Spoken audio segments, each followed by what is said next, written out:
minutes left on my timer. You have 28 minutes left. That's 1 hour time. Whew.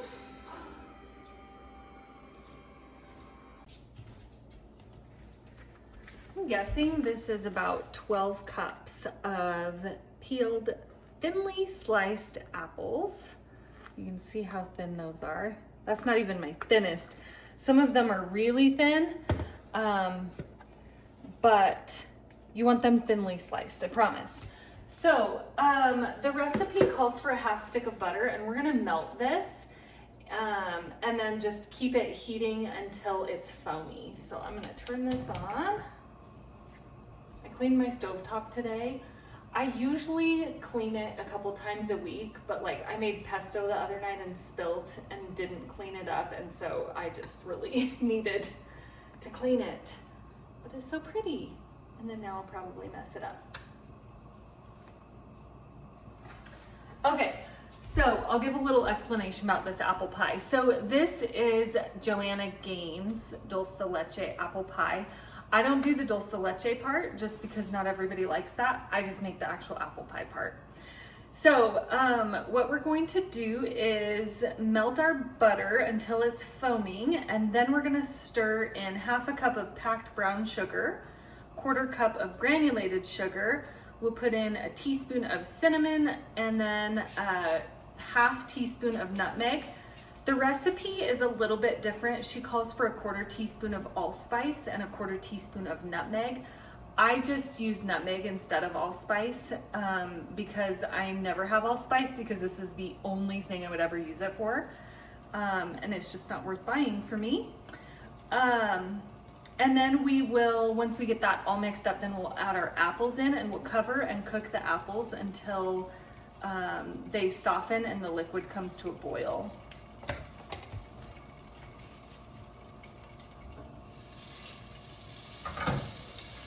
Spoon. This is my favorite spoon from Tupperware. It's not a scooping spoon, it's really thin, but I love it.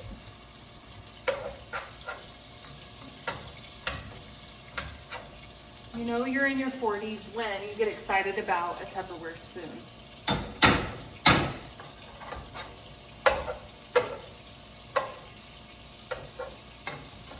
I just showed Ryan how to change the light bulb outside. I noticed one on our garage front was out, so I taught Ryan how to change that. All right, so it is foaming, you can kind of see. So I'm gonna add in my half cup brown sugar and my 1/4 cup of granulated sugar. I'm gonna mix these up a little bit with that butter before I add my spices. Okay, so we need a teaspoon of cinnamon. Alexa, add cinnamon to the shopping list.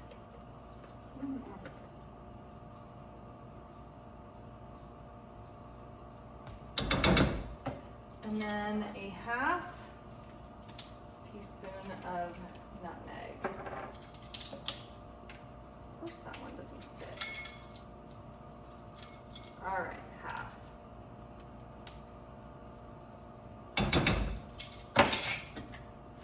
Stir that up.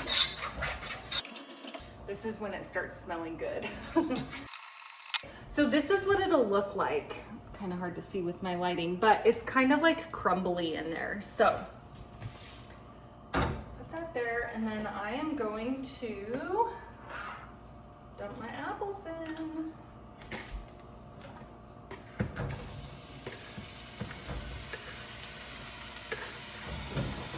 See, there I go, making a mess.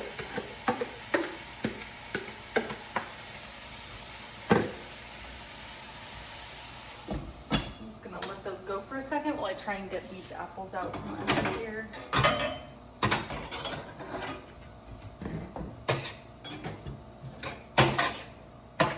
There we go.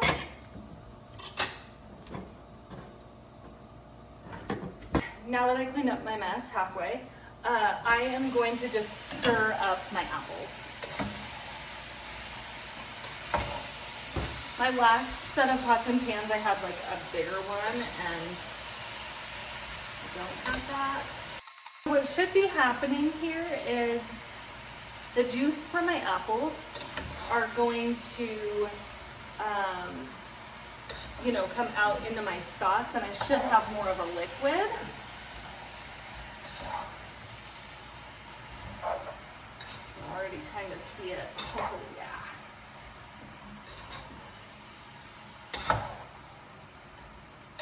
Does not take long.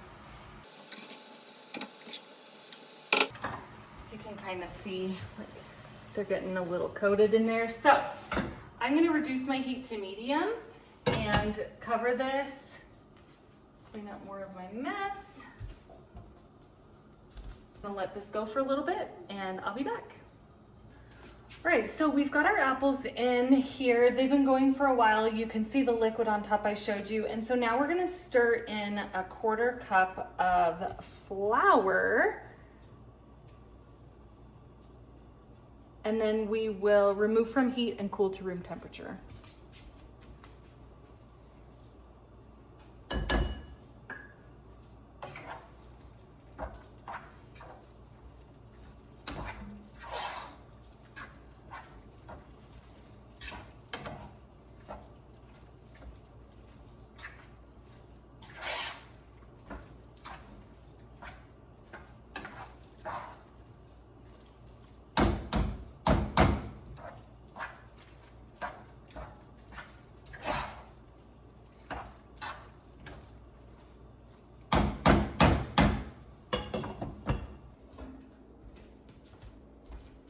Okay, so we have let our apples cool to room temperature.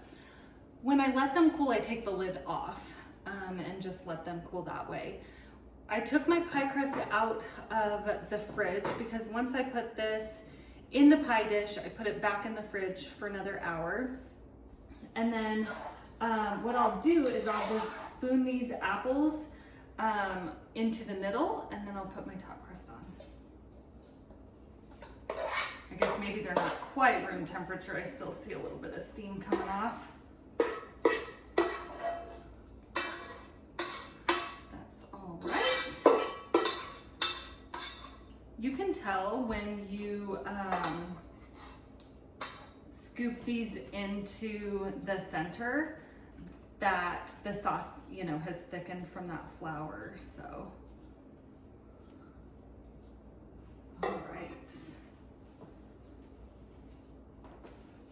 Peel this bad boy up.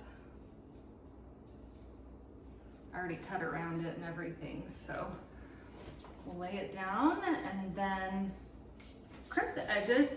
Some people do like the finger crimp, but I guess I could. I thought maybe my dough was just a tiny bit cold still.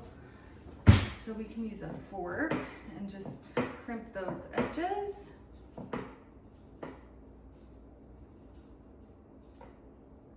I think I'm gonna finger poke it because I just like that look so much better.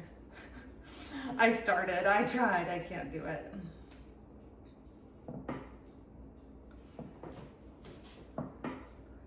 So my finger poke recipe, oh my gosh. The way that I finger poke is you wanna tuck your top crust under the bottom crust. I'll go around and do that. And then you just go like this, like one finger, two fingers, and your one goes in the two like that, and just all the way around the edge.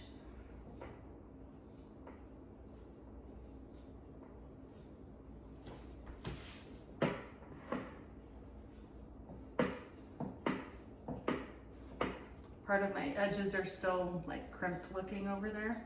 Whatever, it's made with love.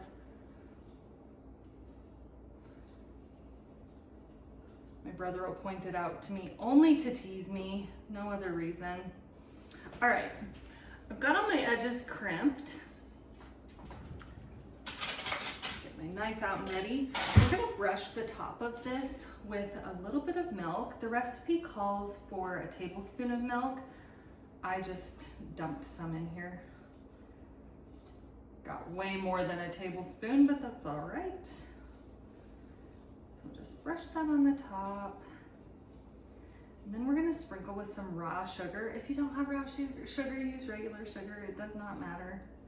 I only have some because Ryan was like obsessed with it. And he took some from, where were we? Maybe it was like Starbucks or something. He just grabbed a couple packets. I'm like, all right, whatever, I'll take it. So we have our crust brushed. My oven preheated to 425 if I didn't mention that. And then I'm just gonna sprinkle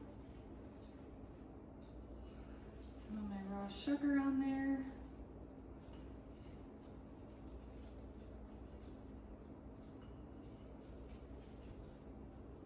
So pretty. All right, and then I'm gonna make a few slits in here.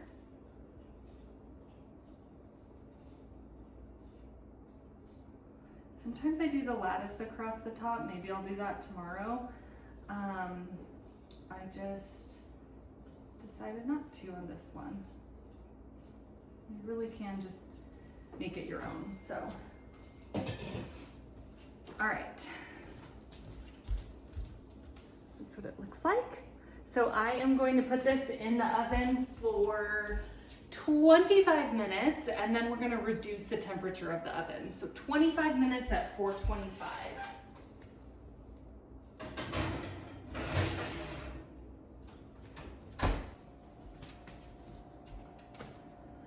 Okay, my timer went off for the 25 minutes at 425. So now we reduce our temperature to 325, and we'll bake this for another 45 minutes.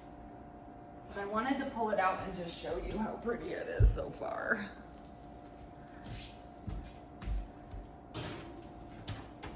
So this will be in at 325 for 45 more minutes.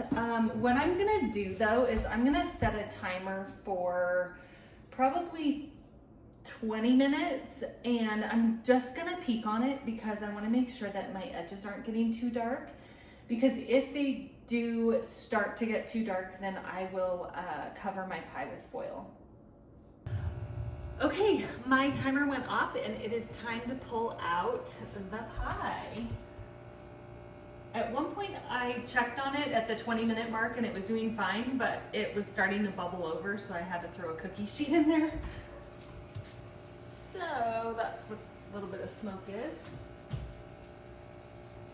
Oh my gosh, you guys, it is bubbling so good. Look at that. Beautiful. I'm a freak about my house, so I'll probably be cleaning my oven this weekend. But it smells delicious. So that's it for my apple pie. Yeah, take a look at this close up. You guys, look at that.